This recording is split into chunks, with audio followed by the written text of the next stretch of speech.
Hey everybody, Nick here, and today got a quick disassembly for you of this little guy. This is the GiantMouse Knives Ace Sonoma.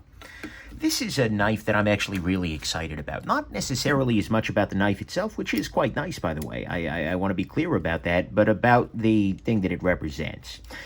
This is a GiantMouse knife. And by the way, blade centering is right on, and right now we have a very nice action with absolutely no blade play. Anyways, this is a nice knife, although it has a free spinning pivot, which I just noticed. It's a very nice knife, but it's actually made by GiantMouse Knives, which is a collaboration. I don't know if it's, well, it's a company at the very least, which involves collaborations between, oh, interesting. So the back side of this wants to turn. Is it actually free spinning? Well, I guess it is, yeah. Either way. It's a collaboration between GiantMouse, Jesper Voxnes, sorry about the pronunciations, guys, and another dude who's basically running the business side of it. And historically, they've been made by another factory. Don't need to go into who that was, but either way, their biggest issue, at least in my estimation, has been build quality issues. It's been just kind of, unfortunately, and I think I've said a number of times now, you know, the factory didn't do the design justice. And so I'm really, really excited now that they are using a new factory to kind of check that out. Because this knife right here is actually, in many ways, a rehash of the GM. Come on now. Come to Papa. Get out of there. This is aluminum, so I'm not concerned about scratching things too much. Either way, I'll lift up and it'll come. There we go. Is it meant to be captive? Oh, no, it's not captive. All right. Either way, seeing a new factory from these folks is a kind of a game changer. Just because that has, basically that means that the prior constraint, if you will, the company was facing is no longer an issue. Maybe I'm being a little overdramatic. I mean, lots of people have enjoyed knives from, you know, but it kept coming up. And so the idea of a company being sort of unfettered by those issues in the future, that's spectacular.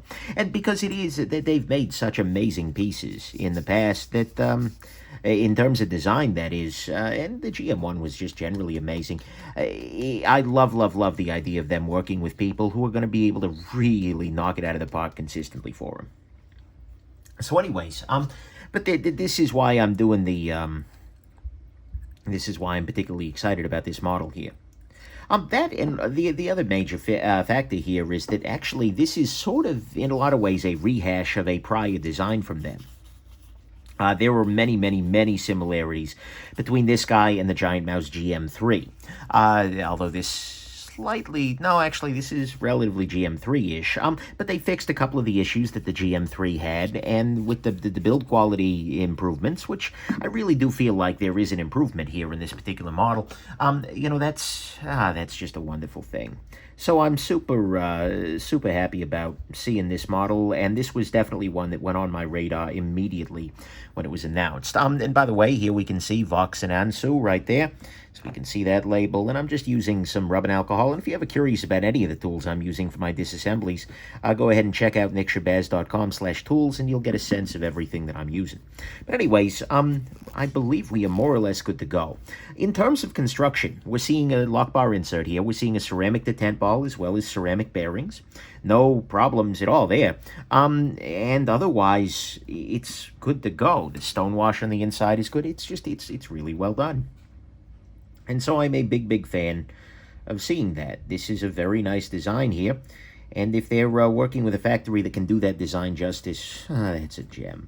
Well, that's not a formal judgment of the knife yet. I've spent some time with it, and that's on the table, that's for damn sure. However, I'm not quite ready to use the G word yet. I want to make sure I've kind of written my full review, given everything to think through. One thing that's worth pointing out, actually, two things. First off, you can see right here, see this little cutout here? It's a detent ball ramp. What that means is it's just a place for this little ball to get up onto the blade more easily. They've also got themselves the detent ball hole, but you can see here it is a flow-through design. This is not actually important, particularly. I have no real feeling about a blind hole versus a flow-through hole. It makes it slightly easier to lubricate when it's a blind hole, but you know what? It's okay.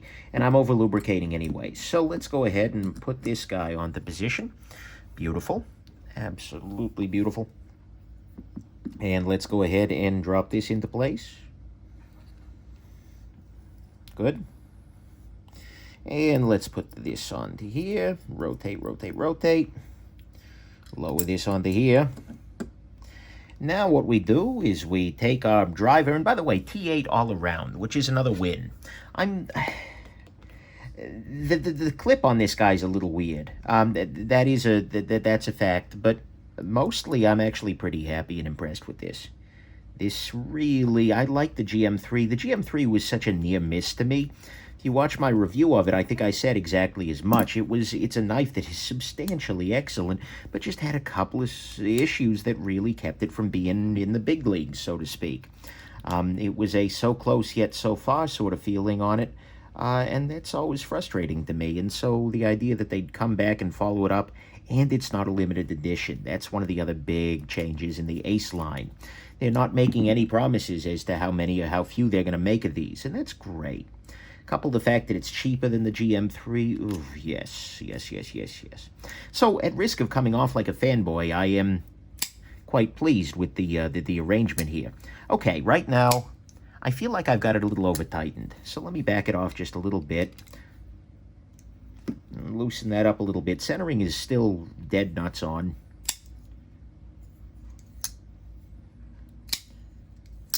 Yeah, that's good to go. We're done here. Alrighty, 6 minutes, 33 seconds, most of which ranting about how much I really, really deeply do enjoy it when companies take the time to sort of back up and make some decisions and some strategic changes that really reinforce their strengths and address weaknesses. I love that so very, very much, and the fact that this knife exists, that's bringing me joy. So anyways, there you go. I hope this has been interesting to you and that you have yourselves just an absolutely wonderful rest of your day. Bye now.